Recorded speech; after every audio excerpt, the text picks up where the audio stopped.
नमस्कार, जय हिंद, जय बिहार। मैं हूं आप सबका दोस्त वकील सह पत्रकार एसके पंकज। आज जो मैं कुछ बात करने आया हूं वो मनीष कश्यप मामले में ही बात करने आया हूं। कई सारे यूट्यूबर्स खबर चला रहे हैं कि मनीष कश्यप को अब 11 महीने जेल में ही रहना होगा। क्योंकि मैं ये कहने आया हूं कि जो यूट्यूबर्स इस बात को बड़ी खुश होकर के चला रहे हैं कि मनीष कश्यप को अब 11 महीने तक जेल में रहना ही पड़ेगा, तो राहत इंदौरी साहब की वो कविता याद करें, वो शायरी याद करें जिसमें वो कहते हैं कि लगेगी आग तो आएंगे कई घर जद में, यहां सिर्फ मेरा मकान थोड़ी है। मनीष कश्यप के जेल जाने के बाद में और उनकी जो दुर्गति सरकारों ने मिलकर के किया है, तमिलनाडु सरकार और बिहार सरकार ने, उस पर जो लोग तालियां बजा रहे हैं, याद रखिएगा एक दिन समय आपका भी आएगा और आपके लिए भी कोई ताली बजाएगा। मनीष कश्यप का गुनाह क्या है? मनीष कश्यप इकलौता व्यक्ति है जो बिहार में किसी भी पार्टी का नहीं होने के बावजूद और किसी बड़े कॉर्पोरेट सेक्टर पर 30 लाख 35 लाख रुपए के महीने की नौकरी को ठुकरा करके 50-50 लाख रुपए का प्रस्ताव उनको आया था बड़े बड़े न्यूज चैनलों में, उसको ठुकरा करके और एसी कमरे में नहीं बंद हो करके और अपने जो है वो घर से नहीं रिपोर्टिंग करके, चूंकि मैं अभी अपने घर में हूं, अपने ऑफिस में हूं और यहां से मैं अपना वीडियो आप लोगों के सामने परोस रहा हूं, तो वो मनीष कश्यप मेरी तरह भी नहीं थे जो सिर्फ घर से बोलेंगे। मनीष कश्यप ग्राउंड पर उतरते थे और गांव गरीबों के लिए, मजदूरों के लिए, युवाओं के लिए, बेरोजगारों के लिए, विद्यार्थियों के लिए, सड़क नाले पुल पुलिया इत्यादि के लिए वो लड़ाई लड़ते थे जमीनी स्तर पर उतर करके। वो सिर्फ एक पत्रकार नहीं थे, एक यूट्यूबर नहीं थे, एक फेसबुक ब्लॉगर नहीं थे, बल्कि वो एक सामाजिक कार्यकर्ता थे, बिहार की धड़कन थे, बिहार की आवाज थे, बिहार के लाल थे, सन ऑफ बिहार मनीष कश्यप थे, जो हम लोगों के बीच में बिना किसी स्वार्थ के काम कर रहे थे, निस्वार्थ भाव से। एक बार मनीष कश्यप की अगर दुर्गति हो गई तो फिर ईमानदार पत्रकारिता की उम्मीद आप लोग बिल्कुल मत करिएगा, क्योंकि एक ईमानदार पत्रकार आज जेल गया है तो आज भी कुछ लोग ताली बजा रहे हैं। बाकी पार्टियों से जो साथ मिलना चाहिए वो साथ मनीष कश्यप को नहीं मिल रहा है। सभी लोग जानते हैं कि पत्रकार जो होता है, साहित्यकार, कलाकार और पत्रकार स्थायी विपक्ष होता है, तो मनीष कश्यप ने भी स्थायी विपक्ष के तौर पर तेजस्वी यादव के कुछ कारनामों पर सवाल खड़ा किया था। आप सभी लोग जानते हैं कि तेजस्वी यादव जी ने वादा किया था कि अगर मैं सरकार में आया तो पहली कैबिनेट की पहली बैठक में पहले सिग्नेचर से 10 लाख सरकारी नौकरी दूंगा। और उसके बाद जब तमिलनाडु का यह प्रकरण होता है तो मनीष कश्यप जाते हैं, स्टेशन पर से रिपोर्टिंग करते हैं, मिलियंस लोग देखते हैं और कल्लई खुल जाती है कि बिहार में इतनी ज्यादा संख्या में बेरोजगारी है और बिहार में गरीबों का मसीहा खुद को कहने वाले तेजस्वी यादव डिप्टी सीएम है, फिर भी लाखों लोग ट्रेन में आलू के बोरियों की तरह कोच कोच करके और पोल्ट्री फार्म के मुर्गा मुर्गियों की तरह ट्रेन में, शौचालय में, ट्रेन के गेट पर लटक करके, खिड़की से कूद करके, गमछा बांध करके, फर्श पर लेट करके और किसी तरह जान और शरीर को जोखिम में डाल करके और वहां से आने को मजबूर हैं और यहां से भी उसी हालत में जाकर के कमाने को मजबूर हैं। ये मामला मनीष कश्यप ने उठाया। उसके बाद क्या प्रकरण हुआ, उन पर एनएसए लगा और एनएसए इंपोज कर दिया है तमिलनाडु सरकार के राज्यपाल ने। अब बड़ा सवाल यह बनता है कि क्या मनीष कश्यप को 11 महीने तक जेल में रहना होगा? तो ताली बजाने वाले लोग जान लें कि मनीष कश्यप की अंतिम आशा समाप्त नहीं हुई है। ये सरकार के विरुद्ध में मनीष कश्यप पहुंचे थे सुप्रीम कोर्ट और एक निश्चित समय सीमा तक व्यक्ति जो है एनएसए के खिलाफ में हाई कोर्ट में नहीं जाता है, क्योंकि हाई कोर्ट में सुनवाई नहीं होती है। यह बात मनीष कश्यप के वकीलों को पता था, जिसके कारण सुप्रीम कोर्ट गए और सुप्रीम कोर्ट ने निर्देश दे दिया कि आप हाई कोर्ट जा सकते हैं एनएसए हटवाने के लिए या केस क्लबिंग के लिए। तो मनीष कश्यप अब हाई कोर्ट जाएंगे और हाई कोर्ट जाने के बाद में, उसके बाद हाईकोर्ट में बहस के बाद, हाईकोर्ट में चर्चाओं के बाद, हाईकोर्ट में इनका पक्ष सुनने के बाद यह तय हो पाएगा कि मनीष कश्यप पर एनएसए लगेगा या हटेगा। तो अभी से इस बात पर ताली बजा लेना कि मनीष कश्यप 11 महीने जेल में ही रह लेंगे, यह बिल्कुल उसी तरह की आशा है जो कोरी कल्पना कही जाती है, इससे ज्यादा कुछ नहीं है। दूसरा पॉइंट, ये सबसे बड़ी बात क्या हो गई कि मान लीजिए कि सुप्रीम कोर्ट ने उनके याचिका को खारिज कर दिया, केस क्लबिंग वाले याचिका को और बेल, रेगुलर बेल देने वाली याचिका को और एनएसए हटाने वाली याचिका को। तो खारिज इसलिए किया क्योंकि बिहार सरकार के वकील विरोध कर रहे थे मनीष कश्यप का और तमिलनाडु सरकार की तरफ से कपिल सिब्बल वकील थे। दोनों ने मिलकर के अपोज किया और मनीष कश्यप के वकील को सुनना पड़ा कि यहां पे अपना जो पावर है, सुप्रीम कोर्ट को जो आर्टिकल 29 के तहत पावर मिला हुआ है, उसका यूज नहीं करने के मूड में है सुप्रीम कोर्ट और सुप्रीम कोर्ट ने निर्देश दिया कि आप हाई कोर्ट में जाकर के अपील कर सकते हैं।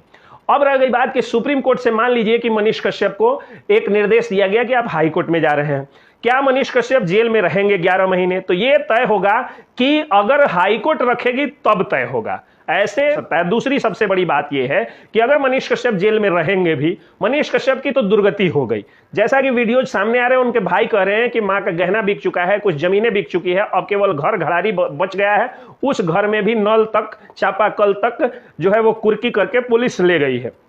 मनीष कश्यप के परिवार के पास अब कुछ भी नहीं है और वो लोग अंदर से टूट गए हैं। तो क्या हम लोगों को डिप्रेस्ड होना चाहिए? क्या हम लोगों को आशा खो देनी चाहिए कि अब मनीष कश्यप मामले में कुछ नहीं होने वाला है, मनीष कश्यप जेल में सड़ने वाले हैं और अब तो साल भर के अंदर में वो बाहर आएंगे भी नहीं? तो एक चीज के लिए हमें तैयार रहना होगा। मनीष कश्यप के लिए अब भगवान से प्रार्थना करना है और जहां भी आप लोगों को सोशल मीडिया पर सपोर्ट करने का मौका मिले आप सपोर्ट करते रहिए और भगवान से प्रार्थना करिए कि भगवान उन जजेज के कलम में बस करके और मनीष कश्यप को बाहर निकलवा दे। प्रार्थना करने के अलावा हम और क्या कर सकते हैं? लौकिक जगत में हम कार्य क्या कर सकते हैं? तो देखिए, मैं सिलसिलेवार ढंग से बताता हूं। सबसे पहले मैं कुछ लोगों से एक विनती करने आया हूं। सबसे पहली विनती है कि डिजिटल मीडिया के जितने भी पत्रकार हैं या प्रिंट मीडिया या इलेक्ट्रॉनिक मीडिया के जितने भी पत्रकार हैं, खास करके डिजिटल मीडिया के पत्रकारों से मैं हाथ जोड़ करके विनती करता हूं कि आप लोग प्रतिदिन चाहे कोई भी वीडियो अलग से बनाइए, लेकिन मनीष कश्यप पर एक वीडियो जरूर बनाइए और अपने हर वीडियो में मनीष कश्यप की रिहाई के लिए आप लोग सरकार से और कोर्ट से प्रार्थना करिए। सब वीडियो के अंत में एक बार जरूर बोल दीजिए कि सरकार से और कोर्ट से प्रार्थना है कि मनीष कश्यप पर मर्सी किया जाए और मनीष कश्यप पर कृपा करके उनको निकाला जाए और निकालने में मदद किया जाए। हर वीडियो को मनीष कश्यप के लिए आप लोग डेडिकेट करें, समर्पित करें और मनीष कश्यप वाले मुद्दे को आप लोग भूलने नहीं दें, क्योंकि शासन प्रशासन में बैठे लोग बड़ी चालाकी से मुद्दे को भुलवा देते हैं। और हम लोगों की एक आदत है क्या कि कोई भी मुद्दा जब उठता है तो हम लोगों का पूरा जो है वो सेंसिटिव रहते हैं हम लोग उसके प्रति, और उसी दौरान कुछ हुआ तो हुआ, नहीं तो कुछ दिन बाद लोग भूल जाते हैं और भूलने के बाद मामला वैसे ही जस का तस पड़ा रह जाता है। तो केवल इस मामले को मीडिया को भूलने नहीं देना है। सभी मीडिया के बंधुओं से मैं हाथ जोड़ करके विनती करता हूं कि मनीष कश्यप के मामले को कभी भूलने नहीं दीजिए। दूसरी अपील मेरी अपने जो है वो विद्वान अधिवक्ताओं से, अपने सीनियर एडवोकेट्स से है कि मनीष कश्यप मामले में आप लोग भी मदद करें और जहां भी मनीष कश्यप मामला आप लोगों को दिखे उनके पक्ष में आप लोग समर्थन में खड़े रहें, क्योंकि ये अकेले लड़ाई मनीष कश्यप को बचाने की नहीं है, बल्कि मीडिया को, लोकतंत्र की आवाज को, लोकतंत्र के चौथे स्तंभ को, गांव गरीब की आवाज को, युवाओं की आवाज को, मजदूरों की आवाज को, महिलाओं की आवाज को और बिहार की आवाज को बचाने की ये लड़ाई है। और इस लड़ाई में वकील साहब लोगों से मेरी विनती है कि जिस तरह महात्मा गांधी के साथ सारे वकील साहब लोग खड़े थे, उसी तरह आज मनीष कश्यप के साथ भी खड़े रहें। और तीसरी सबसे ज्यादा मेरे दर्शकों और आम जनता से मेरी अपील और मेरी हाथ जोड़ करके विनती है कि आप लोग मनीष कश्यप मामले को जहां भी देखें, जहां भी एक भी वीडियो देखें, इतना ज्यादा शेयर कर दें, इतना ज्यादा ग्रुप्स में आप लोग भेज दें, इतना ज्यादा जो है उसको वायरल कर दें, उनके पक्ष में जो वीडियोज कानूनी ढंग से बन रहे हैं उनको, कि मनीष कश्यप हर जगह छाया रहे और उनको एक नैतिक समर्थन मिले। जनता की अदालत भी एक बड़ी अदालत इस देश में होती है और जनता की अदालत में अब सुनवाई का समय आ गया है। भारतीय जनता पार्टी के सभी प्रदेश नेतृत्व में बैठे, जिला नेतृत्व और ब्लॉक नेतृत्व तक बैठे हुए सभी अधिकारियों, पदाधिकारियों, कार्यकर्ताओं से मेरी अपील है कि मनीष कश्यप ने हमेशा से राष्ट्रवाद का मुद्दा उठाया है और आप लोग भी राष्ट्रवाद की बात करते हैं, तो आप लोगों से भी विनती है कि मनीष कश्यप के समर्थन में जहां भी मीडिया बंधु आपसे कुछ सवाल पूछें या जहां भी आप मीडिया वालों को देखें, एक दो शब्द जरूर बोलें, अपने सोशल मीडिया प्लेटफॉर्म पे जरूर लिखें। भारतीय जनता पार्टी के लोगों से मैं हाथ जोड़ करके अपील करता हूं, प्रार्थना करता हूं, विनती करता हूं, इसलिए क्योंकि आप विपक्ष में हैं और मनीष कश्यप अस्थायी विपक्ष था और आज स्थायी विपक्ष जेल में सड़ रहा है, तो आपको बोलने की जरूरत है। प्रदेश अध्यक्ष सम्राट चौधरी जी से भी मेरी हाथ जोड़ करके विनती है कि आप भी थोड़ा अपने कार्यकर्ताओं को कहें और आप भी मनीष कश्यप के पक्ष में कुछ बयान दें, क्योंकि आप लोगों की बयान ही केंद्र सरकार तक पहुंचेगी तो केंद्र सरकार को एनएसए मामले में पावर है कि एनएसए हटाने के लिए सिफारिश कर सकती है, एनएसए हटवा सकती है केंद्र सरकार। तो आप लोगों से, भारतीय जनता पार्टी के मित्रों से मेरी एक अपील है कि आप लोग जरूर मदद करें मनीष कश्यप की। दूसरी चीज कि मान लीजिए कि आरजेडी पार्टी मनीष कश्यप के विरोध में खड़ी है, भारतीय जनता पार्टी खुल करके मुखरों के समर्थन में आ नहीं रही है, अंदर खाने समर्थन कर रही है, तो अब जनता से मेरी अपील है कि मनीष कश्यप की पूज्य माता श्री को हम सभी लोग विनती करें और हम सभी लोग उनकी माताजी से कहें कि वो अब चुनाव में खड़ी हो। चनपटिया विधानसभा से अकेले मनीष कश्यप जब कुछ नहीं हुआ करते थे, जब सन ऑफ बिहार के रूप में मशहूर नहीं थे, जब उनके 60 लाख से ज्यादा फॉलोअर्स नहीं थे, तो उन्होंने 9 से 10 हजार के बीच वोट लाया था बिना एक सिक्का खर्च किए हुए, सिर्फ अपने दम पर। आज मनीष कश्यप के साथ पूरा देश है, पूरा समाज है। तो उनकी पूज्य माताजी से मेरी विनती है, अगर आप मेरा वीडियो देख रही हैं तो आप चुनाव लड़ने की तैयारी करिए। और मीडिया बंधुओं से भी, मीडिया के सारे बंधुओं से, लोकतंत्र के स्तंभों से, लोकतंत्र के चौथे स्तंभ से मेरी हाथ जोड़ करके विनती है कि आप लोग मनीष कश्यप के माताजी के पास जाएं और उनको कहें कि वो चनपटिया विधानसभा से चुनाव की तैयारी शुरू कर दें। अगर मनीष कश्यप विधानसभा चुनाव के पहले आ गए तो मनीष कश्यप स्वयं लड़ेंगे, हम लोग जाएंगे उनके पास, बिल्कुल उसी तरह जिस तरह नायक फिल्म में अनिल कपूर एक पत्रकार होता है, नेता से सवाल पूछता है और सवाल पूछने के बाद एक्सीडेंटली एक दिन का सीएम बनते हैं, और उसके बाद जब उनको मारा जाता है, पीटा जाता है, तो जनता उनके घर को इतने ज्यादा संख्या में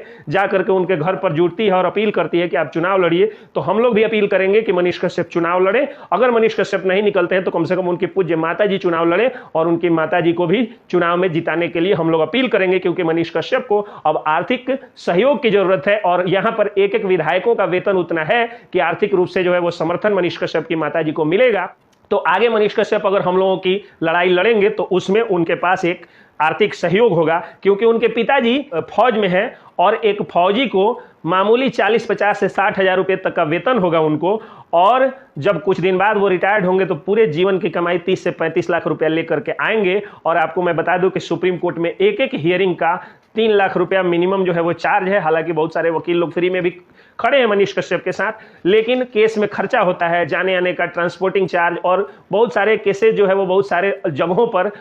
बने पड़े हैं, तो मनीष कश्यप को खर्चा लगेगा। इसके लिए हम लोगों को करना यह होगा कि उनके पूज्य माताश्री को कहना होगा कि आप विधानसभा की तैयारी कर लें। दूसरी एक सबसे बड़ी बात क्या है कि मनीष कश्यप पर एने से लगाने से हम लोगों की पूरी छीछालेदर हमारे राज्य सरकार की और हमारे देश की हो रही होगी, क्योंकि जिसके दादाजी चाइना से लड़ाई लड़े और जिसके पिताजी कारगिल का युद्ध लड़े और जिसका बेटा गरीब मजदूरों की आवाज बन के लड़ाई लड़ा, क्या राष्ट्रीय सुरक्षा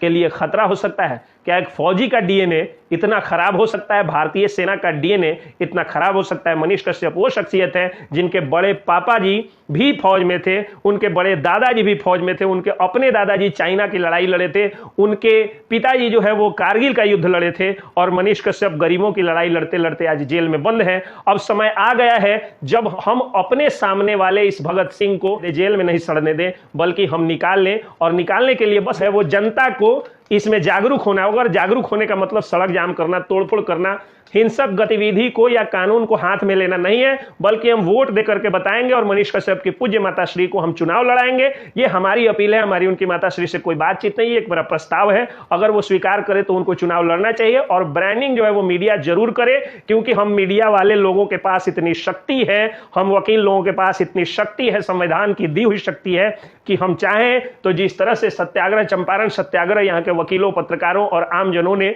मिलकर के सफल बनाया था, आज दूसरा सत्याग्रह 105 साल पहले चंपारण सत्याग्रह हुआ था, उसी तरह आज 105 वर्ष बाद मनीष कश्यप के लिए एक सत्याग्रह की जरूरत है। और उस सत्याग्रह में हम लोग भाग